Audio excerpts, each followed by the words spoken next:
Hello friends.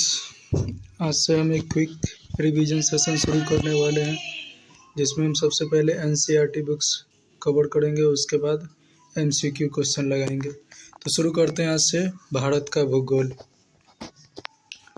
Bharat किस गोलार्ध में स्थित है? तो भारत उत्तर पूर्वी गोलार्ध में स्थित है। भारत का विस्तार देख लेते हैं। भारत का अक्षांशीय विस्तार 8.4 से लेकर 97.6 तक जाता है।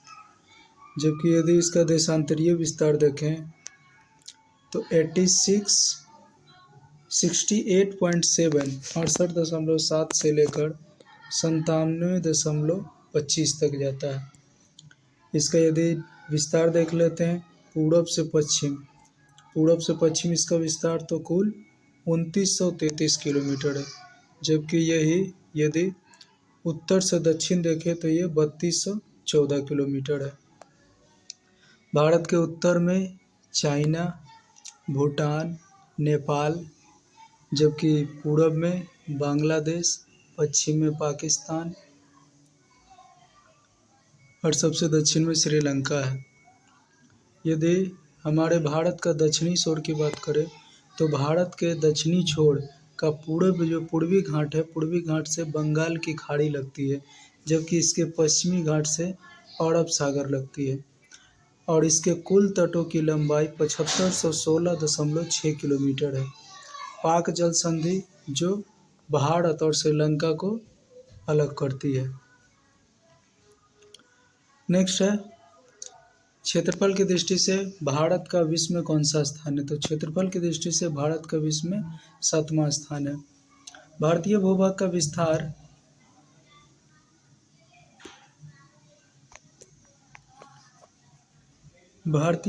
का विस्तार पूर्व से पश्चिम 2933 किलोमीटर जो ऊपर देखे थे पूर्व से पश्चिम, तथा उत्तर से दक्षिण 3214 किलोमीटर है। भारत का क्षेत्रफल विश्व के कुल क्षेत्रफल का लगभग 2.4% है।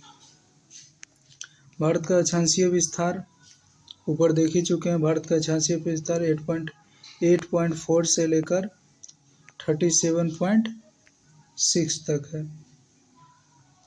देशांतरीय विस्तार क्या निर्धारित करती है? समय और अवस्थिति बताते हैं कि समय क्या है, स्थिति क्या है उस समय। कर्क रेखा है। कर्क रेखा भारत के कितने राज्यों से गुजरती है? तो कर्क रेखा भारत के कुल 8 राज्यों से होकर गुजरती है। भारतीय मानक समय रेखा 82.5 डिग्री भारत के 5 राज्यों से होकर गुजरती है। वो है उत्तर प्रदेश, मध्य प्रदेश, छत्तीसगढ़, उड़ीसा, आंध्र प्रदेश, ठीक है, जिससे होकर गुजरती है।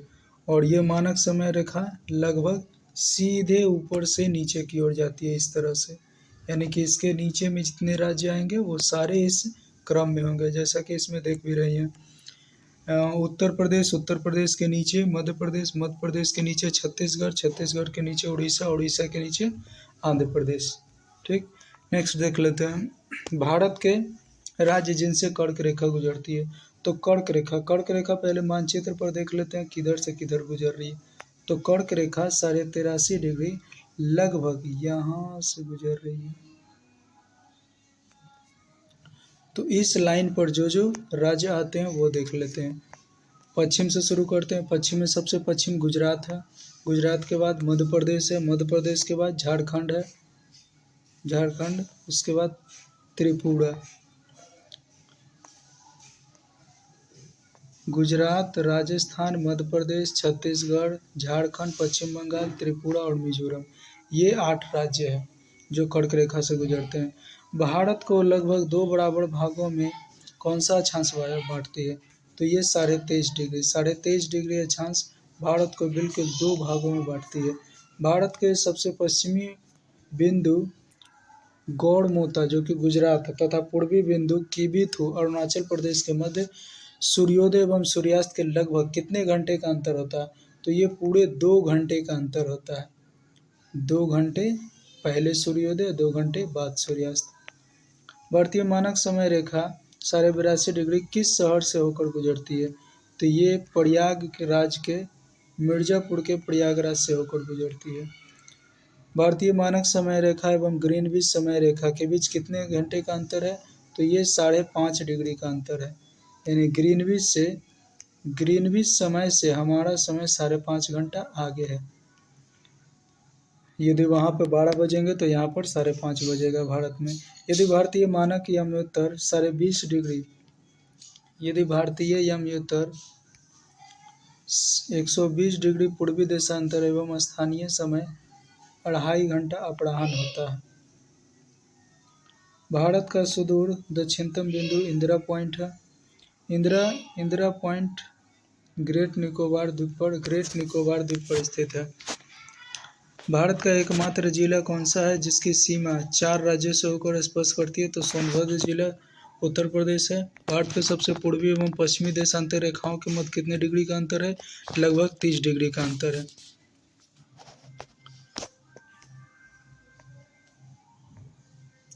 देख लेते हैं मुख्य बिंदु।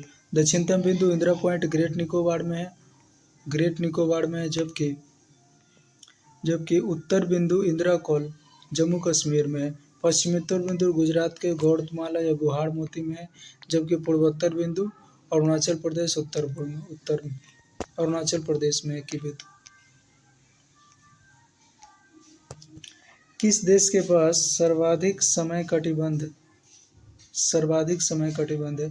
तो ये फ्रांस के पास। कहने का मतलब वहाँ पर थोड़े थोड़े दूर पर ही समय बदलते रहते हैं, इसलिए सबसे ज़्यादा समय कटिबंध फ्रांस में स्थित है। भारतीय मानक समय रेखा एवं कर्क रेखा एक दूसरे को छत्तीसगढ़ में काटती है। दोनों रेखा यदि देखा जाए तो इधर से जा रही है मानक समय रेखा और इधर से जा रही है कर्क रेखा। तो ये दोनों जिस बिंदु पर कटती है वो है छत्तीसगढ़ में। यहाँ पर दोनों का दोनों बिंदु कटती है या मिलती है। भारत के मुख्य भूमि की तटीय लंबाई 6100 किलोमीटर है। म्यांमार की सर्वाधिक सीमा किस भारतीय राज्य को स्पर्श करती है? अरुणाचल प्रदेश। जनसंख्या की दृष्टि से भारत का विश्व में कौन सा स्थान है? दूसरा स्थान है।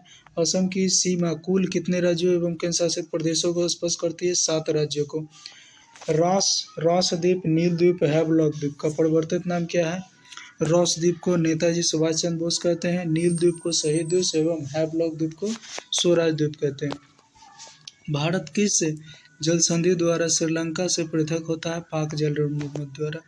भारत और कौन सा राज्य 3 ओर से बांग्लादेश की सीमा से घिरा हुआ है? तो ये है त्रिपुरा, जो तीनों ओर से घिरा हुआ है बांग्लादेश से। देख लेते हैं महत्वपूर्ण channel. 10 degree channel, 10 degree channel, 9 degree channel. 9 degree channel Lakshadweep और मिनिकॉय द्वीप के मध्य, जबकि 8 डिग्री चैनल मालदीव और मिनिकॉय द्वीप के बीच है।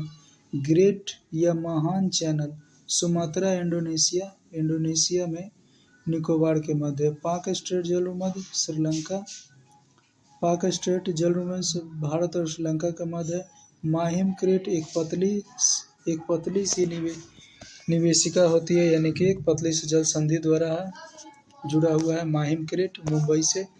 और कच्छ की खाड़ी पश्चिम गुजरात में। खंभात की खाड़ी पूर्वी गुजरात, नर्मदा और तापी का मुहाना है। लक्षद्वीप और महासागर मालाबार तट के मध्य। लक्षद्वीप और मालाबार तट के मध्य लक्षद्वीप। मन्नार की खाड़ी पूर्वी तमिलनाडु और श्रीलंका के मध्य। कोको द्वीप और उत्तरी अंडमान के बीच है। दक्कन पास दक्षिण अंडमान और लघु अंडमान के बीच है। 10 डिग्री चैनल अंडमान और निकोबार के मध्य। चलिए, यदि लंबाई देख लिया जाए सीमा का तो सारा याद नहीं करना है, केवल ये याद रखना है कि सबसे ज़्यादा यदि सीमा किसी से लगती है तो वो है बांग्लादेश। भारत का सबसे अधिक सीमा लगती है बांग्लादेश है, जो रेड क्लिफ रेखा से अलग होती है, जबकि रेड क्लिफ रेखा से भारत और पाकिस्तान भी अलग होता है। सबसे छोटी सीमा देख लेते हैं तो ये है अफ़गानिस्तान से बहुत छोटी सीमा है। कभी कभी हम लोग गलती में भूटान मार के चलाते हैं या फिर नेपाल मार के चलाते हैं, लेकिन भूटान नेपाल से भी कम अफ़गानिस्तान की सीमा है। तो सबसे छोटी सीमा अफगानिस्तान और सबसे बड़ी सीमा बांग्लादेश के साथ बनाती है। कौन कौन सा राज्य है ये रहने देते हैं। मैकमोहन रेखा किन दो राज्यों के बीच है। तो मैकमोहन रेखा भारत और चीन के बीच है मैकमोहन रेखा। नेक्स्ट देख लेते हैं रेड क्लिफ रेखा। रेड क्लिफ रेखा सिरिल रेडक्लिफ ने भारत और पाकिस्तान के बीच कब खींचा था।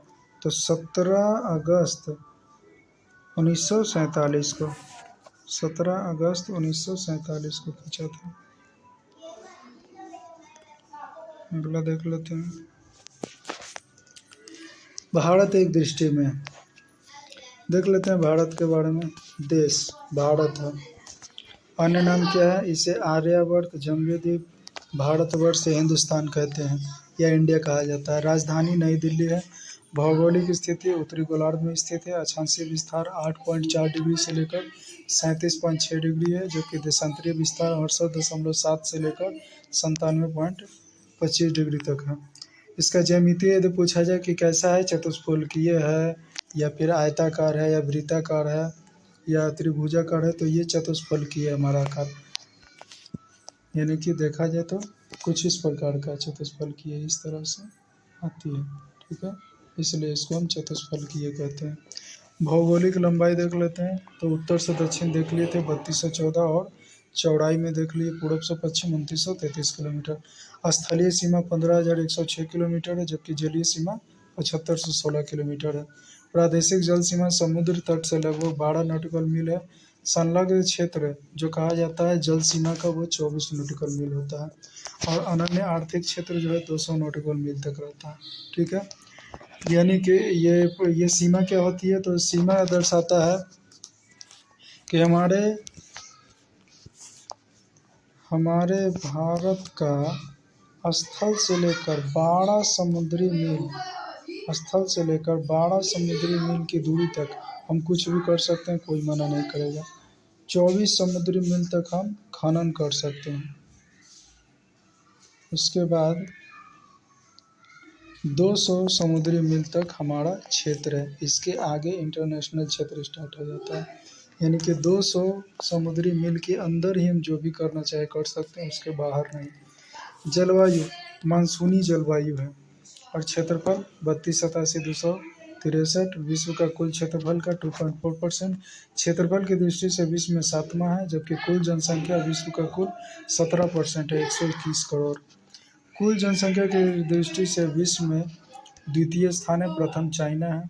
लेकिन अब हम जानते हैं कि प्रथम चाइना नहीं रहा, अब हमारा भारत चाइना हो गया प्रथम जनसंख्या में। यदि जिसमें पुरुष जनसंख्या 62 करोड़ है, महिला जनसंख्या 58 करोड़ है और ग्रामीण जनसंख्या 83 करोड़ है। चलो ये सब रहने देते हैं। लिंगानुपात देख लेते हैं। हमारे भारत का लिंगानुपात 2011 की जनसंख्या के अनुसार 943 प्रति 1000 पुरुषों पर महिलाएं हैं, जबकि शिशु लिंगानुपात 918 प्रति 1000 पुरुषों पर है महिलाएं। जनसंख्या घनत्व 382 डिग्री किलोमीटर 382 व्यक्ति प्रति वर्ग किलोमीटर है। कुल साक्षरता 74% है, जिसमें 82% 74% है तो 82%, यानी 74 से ज़्यादा 82% तक पुरुष और 74 से कम 65% तक महिलाएं हैं। अनुसूचित जाति की संख्या कुल है 20 करोड़ लगभग। और राज्यों की संख्या 28 है, अब तो 29 हो गया है, लेकिन फिर से 28 ही हो गया। केंद्र शासित प्रदेशों की संख्या 8 है। पर्वतीय क्षेत्र का विस्तार 10.5% है। पहाड़ी क्षेत्र 18% है। पठारी क्षेत्रफल 27% और मैदानी क्षेत्रफल विस्तार 43%। यानी सबसे ज़्यादा देखा जाए तो हमारे भारत में मैदानी क्षेत्रफल है, उसके बाद पठार है, उसके बाद पहाड़ है और सबसे कम पर्वत है। कर्क रेखा देख चुके हैं। भारत के 8 राज्यों से गुजरती है। गुजरात, राजस्थान, मध्य प्रदेश, छत्तीसगढ़, झारखंड, पश्चिम बंगाल, त्रिपुरा, मिजोरम।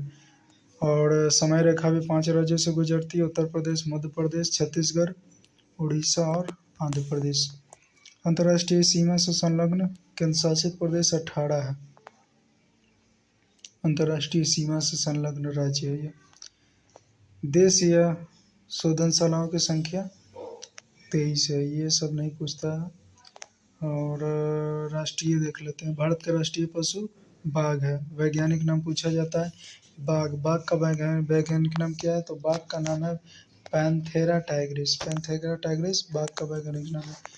राष्ट्रीय राष्ट्रीय विरासत पशु हाथी है। राष्ट्रीय पक्षी मोर है, पावो क्रिस्टेटस। राष्ट्रीय वृक्ष बरगद है, फाइकस वैंडालेंसिस। राष्ट्रीय पुष्प कमल है, न्यूसिफेरा, निलंबो न्यूसिफेरा। राष्ट्रीय चिन्ह अशोक स्तंभ है। राष्ट्रीय गान जनगण मन है। राष्ट्रीय गीत वंदे मातरम है, बंकिम चंद्र चटर्जी ने लिखा था। राजकीय भाषा कौन सी है? राष्ट्रीय भाषा हिंदी है। और राष्ट्रीय लिपि देवनागरी। कभी कभी पूछा जाता है कि किस अनुच्छेद में राष्ट्रीय भाषा को हिंदी किया गया? तो अनुच्छेद 343 के तहत। राष्ट्रीय वाक्य सत्यमेव जयते मुंडकोपनिषद से लिया गया है। राष्ट्रीय ध्वज तिरंगा है। राष्ट्रीय नदी गंगा है। राष्ट्रीय जलीय जीव गंगा डॉल्फिन है। अब देख लेते हैं भौतिक विभाजन। भारत का भौतिक विभाजन।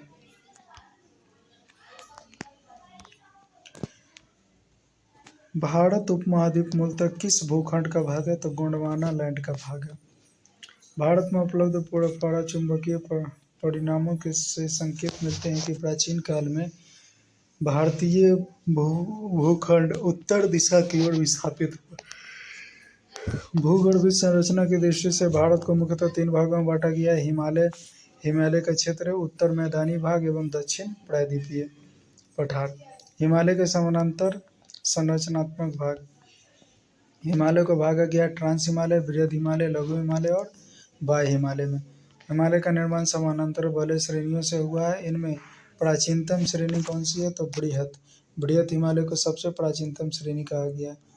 उत्तर भारत में हिमालय के क्षेत्र का शहर विस्तार का समतल मैदान को भाबर कहा जाता है, भाबर प्रदेश कहा जाता है।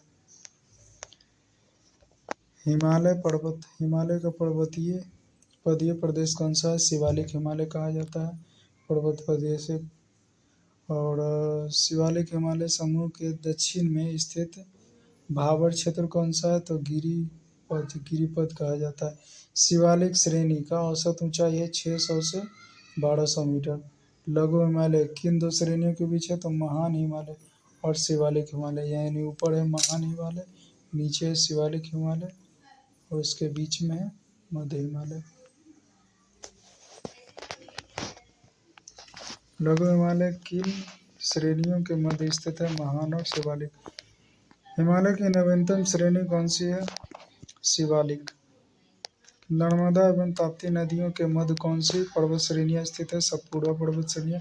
विश्व की सर्वाधिक तीव्र ढलान वाली चोटी कड़ा राकापोसी लद्दाख श्रेणी में स्थित है। हिमालय की सबसे ऊंची पर्वत चोटी है हिमाद्री एवं बृहद हिमालय है। हिमालय की औसत ऊंचाई 6100 वर्ग सेंटीमीटर है। और पीर पंजाल श्रेणी किस राज्य में स्थित है? जम्मू कश्मीर में स्थित है। पूर्वी हिमालय की तुलना में पश्चिम हिमालय में ट्री लाइन की ऊंचाई कम है। उत्तराखंड के पाताल तोड़ कुएं किस भाग में पाई जाती है? तराई भाग में। अक्साई चीन किस क्षेत्र में है? लद्दाख में। पश्चिमी हिमालय प्रदेश के प्रमुख प्राकृतिक संसाधन क्या है? वन है। भारत की प्राचीनतम पर्वत श्रृंखला कौन सी है? अरावली है। अरावली श्रेणियों की अनुमानित आयु कितनी है? 600 से 570 मिलियन वर्ष है। अरावली श्रेणियों की अनुमानित आयु है 600 से 570 मिलियन वर्ष। माउंट एवरेस्ट को नेपाल में सागरमाथा के नाम से जाना जाता है।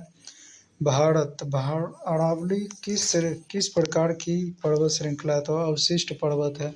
अवशिष्ट जो बचा खुचा रह जाता है उसे हम अवशिष्ट कहते हैं, या सबसे पुरानी पर्वत श्रृंखला भी कह सकते हैं। तो अरावली भारत की सबसे पुरानी पर्वत श्रृंखला है। दक्षिण भारत की सबसे ऊंची चोटी है अनाईमुदी, केरल में। नीलगिरी पर्वत श्रृंखला का विस्तार तमिलनाडु के एवं केरल में, महाराष्ट्र एवं कर्नाटक के मध्य स्थित है। पश्चिमी घाट को किस नाम से जाना जाता है? कोंकण तट। इलायची की पहाड़ियाँ किन राज्यों के मध्य सीमा बनाती है? केरल और तमिलनाडु के बीच। सेवाराय पहाड़ियाँ किस राज्य में स्थित है? तो तमिलनाडु में स्थित है। पूर्वी घाट पश्चिमी घाट कहाँ पर मिलती है? तो ये नीलगिरी पर्वत में मिलती है। जो पूर्वी घाट और पश्चिमी घाट है, इधर से आया पूर्वी घाट और इधर से आया पश्चिमी घाट, ये जिस स्थान पर मिलती है उसे हम कहते हैं नीलगिरी। तो ये दोनों नीलगिरी पर्वत के पास मिलती है। भारत की सर्वोच्च पर्वत चोटी कौन सी है? केटू गोल्डन ऑस्टिन है, जिसकी ऊंचाई 8,611 मीटर है। चलिए नेक्स्ट देख लेते हैं। अगला है माना दर्रा। माना दर्रा, चलिए दर्रा कहाँ कहाँ पर है ये देख लेते हैं। दर्रा कहते किसे हैं ये जान लेते हैं। दर्रा होता है जैसे कि एक पर्वत है, और पर्वत को यदि हमको पार करना है तो उसको हम चढ़ के पार करना पड़ेगा। तो इसके अलावा एक और रास्ता होता है कि पर्वत के बीच छोटे छोटे दरार पाए जाते हैं, जिससे हम पास कर सकते हैं। तो इन दरारों को दर्रा कहा जाता है। माना दर्रा। माना दर्रा उत्तराखंड को किससे जोड़ता है? तिब्बत से जोड़ता है। यानी आप उत्तराखंड से तिब्बत बिना पहाड़ चढ़े ही जा सकते हैं। नंदा देवी पर्वत श्रृंखला किस राज्य में अवस्थित है? उत्तराखंड में है। अरावली पर्वत का उच्चतम पर्वत श्रृंखला कौन सी है? गुरु शिखर है, बहुत बार पूछा गया क्वेश्चन। हिमालय पर्वत की एक श्रेणी अराकान योमा किस देश में स्थित है? म्यांमार में स्थित है। कुल्लू घाटी किन पर्वत श्रृंखला के मध्य स्थित है? धौलाधार एवं पीर पंजाब के बीच स्थित है। पालघाट दर्रा किन पहाड़ियों के मध्य स्थित है? तो नीलगिरी और अन्नामलाई पहाड़ियों के बीच है पालघाट दर्रा। नाथुला दर्रा किस राज्य में स्थित है? सिक्किम में स्थित है। लिपू लेक, मानव और नीति दर्रा कहाँ स्थित है? उत्तराखंड में। रोहतांग दर्रा किस राज्य में स्थित है? हिमाचल प्रदेश में। भारत का सबसे बड़ा हिमनद कौन सा है? यानी सबसे बड़ा ग्लेशियर है सियाचिन ग्लेशियर, लद्दाख में स्थित है। चौड़ाबाड़ी ग्लेशियर कहाँ स्थित है? केदारनाथ मंदिर के पास स्थित है, उत्तराखंड में। मेघालय का पठार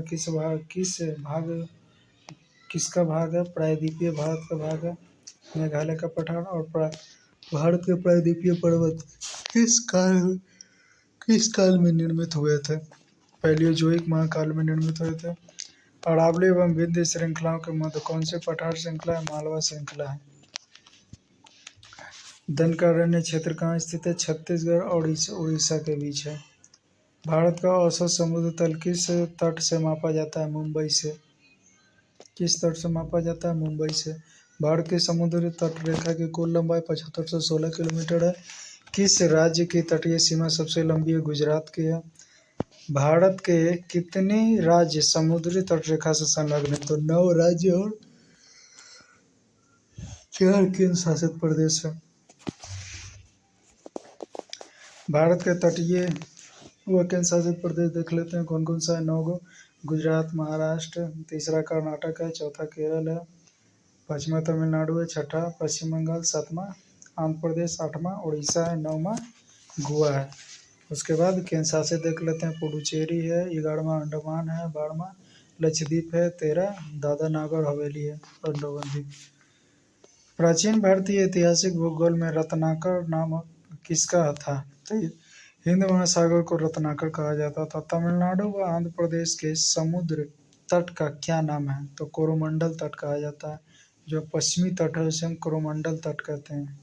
पश्चिमी नहीं, पूर्वी तट को कोरोमंडल कहते हैं। कन्याकुमारी को किस अन्य नाम से जाना जाता है? केप कोमोरिन कहा जाता है। केप कहा जाता है किसी भी क्षेत्र का अंतिम स्थिति जो भाग होता है उसे हम केप कहते हैं। तो भारत का अंतिम भाग होता है दक्षिणी कन्याकुमारी में, इसलिए केप कोमोरिन कहा जाता है दक्षिण कन्याकुमारी को।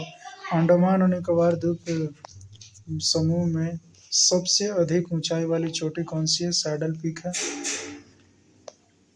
सतलज और सिंधु नदी के मध्य हिमालय के भाग को कश्मीर हिमालय या पंजाब हिमालय कहा जाता है। ये डिटेल में देखेंगे, नदियों के बीच का हिमालय। आगे देख लेते हैं। अंडमान व निकोबार द्वीप समूह स्थित है कहाँ? बंगाल की खाड़ी में। अंडमान निकोबार द्वीप समूह में द्वीपों की संख्या कितनी है? 572 है। 10 डिग्री चैनल अंडमान निकोबार द्वीप को अलग करती है। बैरन द्वीप बंगाल की खाड़ी में। श्रीहरिकोटा द्वीप कहाँ स्थित है? पुलकट झील के समीप स्थित है। राम सेतु कहाँ से प्रारंभ होता है? धनुषकोटी से।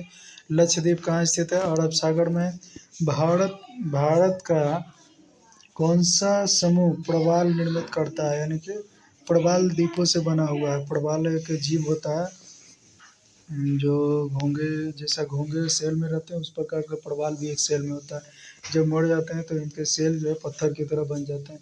तो उन सेलों से बनकर यह निर्मित है लक्षद्वीप। मिनिकॉय द्वीप भारतीय तटरेखा के सुदूरवर्ती द्वीप की श्रेणी में आता है। भारत एवं श्रीलंका के मध्य कौन सा द्वीप है? पंबन द्वीप रामेश्वर में है। द्वीपों पर बसा हुआ भारत का सबसे बड़ा नगर कौन सा है? मुंबई है। और कोड़ी क्रीट कहाँ स्थित है? कच्छ के रण में स्थित है। सर क्रीक किन सर क्रीक सर क्रीक विवाद किन दो देशों के बीच है? तो भारत और पाकिस्तान के बीच है सर क्रीक। बुर्जिल बनियाद दर्रा पेड़ श्रेणी में है। मिजोरम को अन्य किस भौतिक नाम से भी जाना जाता है? तो मिजोरम को हम लोग माइलेसिस बेसिन कहते हैं। अब देख लेते हैं हिमालय के प्रमुख ऊंचे शिखर। तो सबसे ऊंचा शिखर तो माउंट एवरेस्ट है, जो जानते हैं नेपाल में स्थित है। लेकिन यदि पूछा जाए भारत का सर्वोच्च शिखर, तो माउंट एवरेस्ट नहीं होगा, केटू गॉड भी नष्ट नहीं होगा, जो पीओके में स्थित है, 8611 स्थित भी है। और कंचनजंगा भारत और नेपाल की सीमा पर है।